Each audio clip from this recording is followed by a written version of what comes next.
جو لوگ آج اس خیال کا اظہار کرتے ہیں اور اس کو عقیدہ مذہب اہل بیت بنا کر پیش کرنے کی کوشش کرتے ہیں کہ معصومین علیہ الصلوۃ والسلام کی ولادت نہیں ہوتی بلکہ ان کا نزول ہوتا ہے، انہیں چاہیے کہ وہ اپنی علیحدہ کوئی زیارتیں بنائیں۔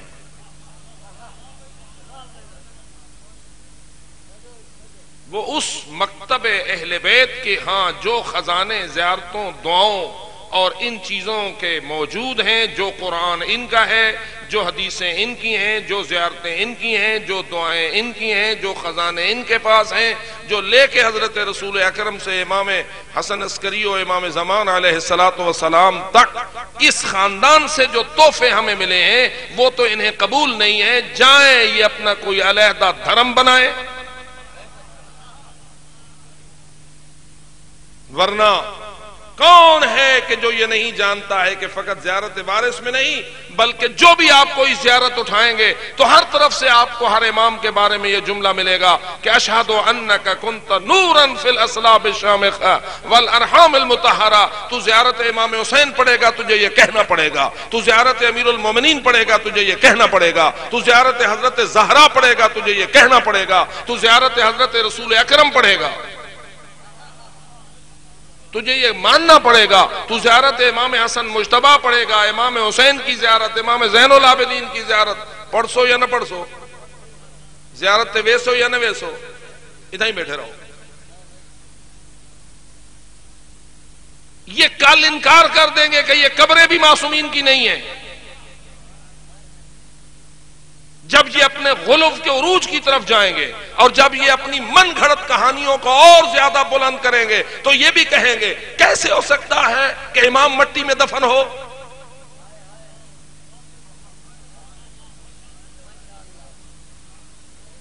اور کل آگے بڑھ کے یہ بھی کہیں گے کیسے ہو سکتا ہے کہ شمر کا خنجر حسین کی گردن کو کاٹے۔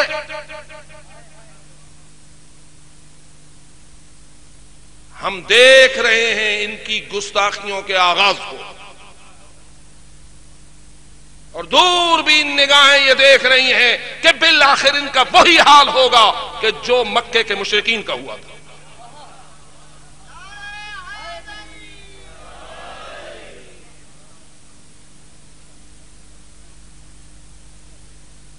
اس لیے ہمارا فرض ہے کہ ہم آپ کو حقائق سے آگاہ کریں۔ کیا خیال ہے یہ زیارتیں ہم نے بنائی ہیں، اس دور کے علماء نے بنائی ہیں؟ میرے پاس سیت پور کا ایک خط آیا ہے، وہ سوال کرتا ہے مجھ سے کہ یہاں کچھ ایسے لوگ موجود ہیں جو کہتے ہیں کہ نہج البلاغہ، صحیفہ کاملہ اور دعائے کمیل یہ ائمہ کا فرمان نہیں ہے، نہ نہج البلاغہ علی کا فرمان ہے، نہ صحیفہ سجادیہ زین العابدین کا فرمان ہے، اور نہ دعائے کمیل امیر المومنین کی تعلیم کردہ دعا ہے، بلکہ یہ سب کچھ مولویوں کا من گھڑت افسانہ ہے۔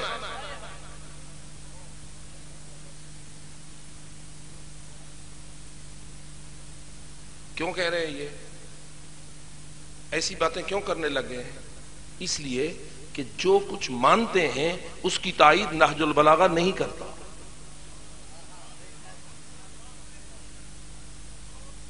جو عقیدے انہوں نے عوام میں پھیلانا شروع کیے ہیں اس کی تصدیق صحیفہ کاملہ نہیں کرتا،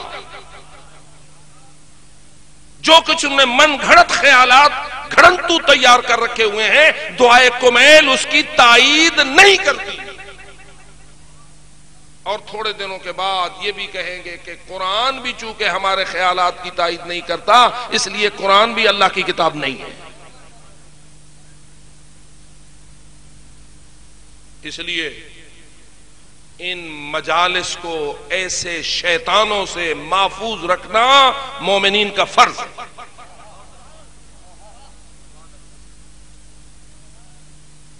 اشہد انک کنت نورا فی الاصلاب الشامخہ، یہ پتا ہے آپ کو کہ لفظ اشہدو کہاں بولا جاتا ہے؟ جی یہ لفظ اشہدو ایک مؤمن کہاں بولتا ہے؟ آذان میں کہتے ہو اشہد ان لا الہ الا اللہ، اشہد ان محمد رسول اللہ صلی اللہ علیہ وآلہ اشہد ان امیر المومنین علی، یہ اشہدو کا مطلب کیا ہو؟ گواہی تو آپ عدالت میں بھی جا کے دیتے ہیں، یہ عدالت میں دے گواہ گواہیاں دے دیں یا نہیں دے؟ کیا یہ وہی گواہی ہوتی ہے؟ نہیں، یاد رکھ، یہ لفظ اشہدو تب تجھے بولنے کا حق حاصل ہے جب پہلے تیرے دل میں اس پر ایمان موجود ہو۔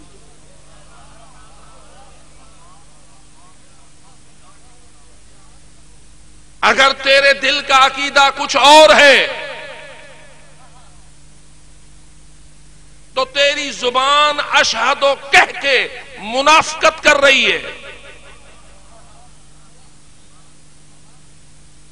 کیا سورہ المنافقون اسی بات کی طرف متوجہ کر رہی ہے یا نہیں؟ اذا جاءک المنافقون قالوا،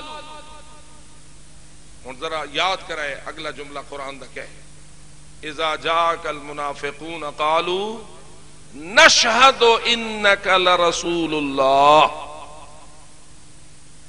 جب تیرے پاس آتے ہیں کون؟ منافق، تو وہ کیا کہتے ہیں؟ نشہد انک لرسول اللہ، ہم گواہی دیتے ہیں کہ تو اللہ کا رسول ہے، اور یقیناً تو اللہ کا رسول ہے۔ اس لیے کہ علماء اور طلباء جانتے ہیں کہ انک لرسول اللہ جبکہ نشہدو بھی ساتھ آ جائے تو اس سے بڑھ کر اور کوئی تاکید کا جملہ نہیں بنتا۔ ہم گواہی دیتے ہیں کہ یقیناً تو اللہ کا رسول ہے۔ یہ کس کو کہتے ہیں؟ یہ تو سے مراد کون ہے؟ کس سے وہ خطاب کر رہے ہیں؟ پاک پیغمبر سے نا۔ تو نبی اکرم کے پاس آئے بیٹھے اور کہہ رہے ہیں کہ ہم گواہی دیتے ہیں کہ تو اللہ کا رسول ہے۔ اب آگے اللہ کہتا ہے واللہ یعلم انک لرسولہ، اللہ جانتا ہے کہ یقیناً تو اس کا رسول ہے۔ اللہ جانتا ہے کہ تو یعنی آپ رسول اکرم، آپ اللہ کے رسول ہیں۔ یہ کہہ کے پھر اللہ فرماتا ہے واللہ یشہد ان المنافقین لکاذبون، ان کے مقابلے میں اب اللہ گواہی دیتا ہے کہ یہ منافق جھوٹ بولتے ہیں۔ اب انہوں نے بولا کیا تھا؟ انہوں نے کیا بولا تھا؟ ہم گواہی دیتے ہیں کہ تو اللہ کا رسول نہیں، یا ہم گواہی دیتے ہیں تو اللہ کا رسول ہے۔ انہوں نے کیا گواہی دی تھی؟ بول ان کا یہی تھا نا، قول ان کا یہی تھا، قالوا نشہد انک لرسول اللہ، ہم گواہی دیتے ہیں کہ تو اللہ کا رسول ہے، تو اللہ کا رسول ہے، بل بولو تو اللہ کا رسول ہے، تو اللہ کا رسول ہے۔ اور جس کو کہہ رہے ہیں وہ اللہ کا رسول ہے یا نہیں ہے؟ اب جو رسول ہو اس کو کوئی کہے کہ تو رسول ہے تو یہ سچ ہے یا جھوٹ ہے؟ سچ ہے نا؟ اگو اللہ کا پیار ہے تو ستا سارے آدھے ہو سچ ہے، اس لیے کہ جو رسول ہے وہ اس کو کہہ رہے ہیں کہ آپ اللہ کے رسول ہیں، تو وہ ہے کو ہے کہہ رہے ہیں۔ لیکن اللہ جواب میں کہتا ہے تیرا تو رسول ہونا ہے سچا، تو میرا رسول ہے، لیکن یہ منافق جھوٹے۔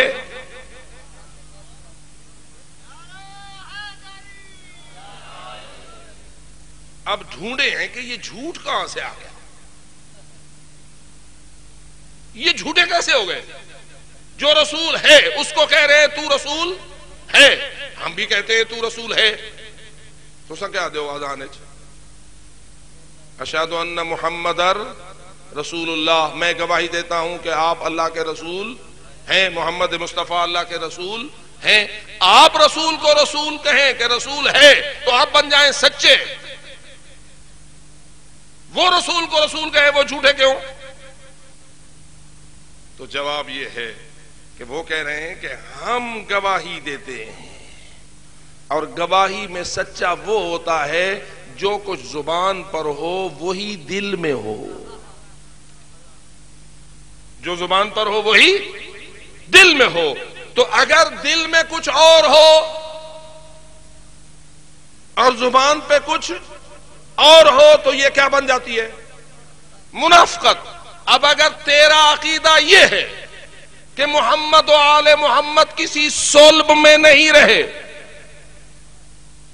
کسی کا عقیدہ یہ ہے کہ محمد و آل محمد کسی رحم میں پرورش نہیں پاتے رہے، اور وہ کہتا ہے شب جمعہ ہو کے کھڑا ہو جاتا ہے اور کہتا ہے اشہد انک کنت نورا فی الاصلاب الشامخہ والارحام المطہرہ، میں گواہی دیتا ہوں اے حسین،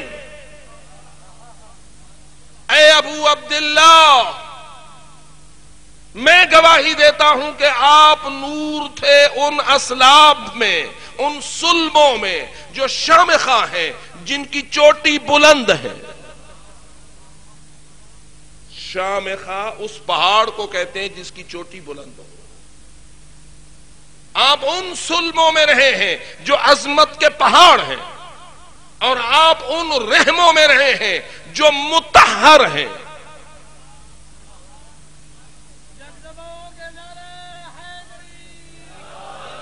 اب زبان سے کہہ رہا ہے اشہد انک کنت نورا فی الاصلاب الشامخہ والارحام المطہرہ، کہ زیارت پڑھ رہا ہے کسی معصوم کی، اور دل میں خیال یہ ہے کہ معصوم تو کسی صلب میں نہیں ہوتا، معصوم تو کسی رحم میں نہیں ہوتا، تو دل کا عقیدہ کچھ اور، زبان کی لفظیں کچھ اور. یہ مومن ہے یا منافق ہے؟ اس لیے میں کہہ رہا ہوں جاؤ اپنی زیارتیں کچھ اور بناؤ. آج میں آنکھیں کل بنوے سن بال تو پتہ لگ سی، اور مجھے یہ کہنے کی اجازت دے کہ اگر تو یہ کہتا ہے کہ اپنی ماؤں کے پیٹ میں، اپنی ماؤں کے رحم میں معصومین نے پرورش نہیں پائی، تو بتا کہاں بنے؟ سوائے اس کے تیرے پاس کوئی چارہ نہیں ہے کہ تو کہے کہیں آسمان میں بنے. تو پھر مجھے بتا، آسمان بی بی زہرا کے رحم سے زیادہ باعظمت ہے؟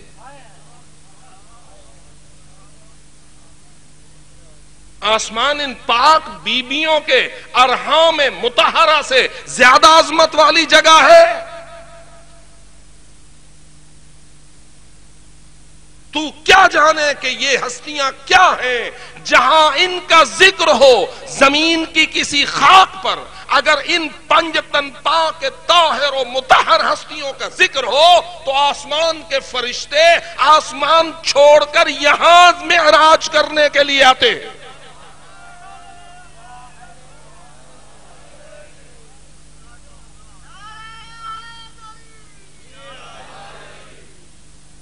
کیا روزانہ حدیث قصہ میں تو یہ نہیں پڑھتا؟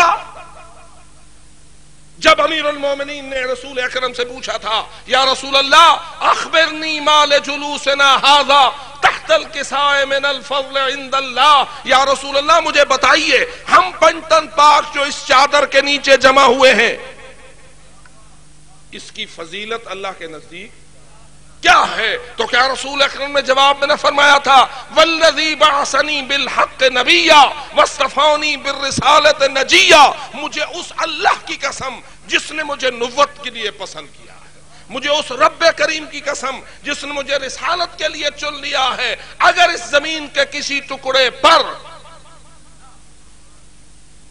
جمع من شیعتنا و محبینا، ہمارے شیعہ اور ہمارے محبوں کی ایک جماعت بیٹھے گی اور اکٹھے ہوں گے ہمارے ذکر کے لیے، تو نزلت علیہم الرحمہ وحفت بہم الملائکہ.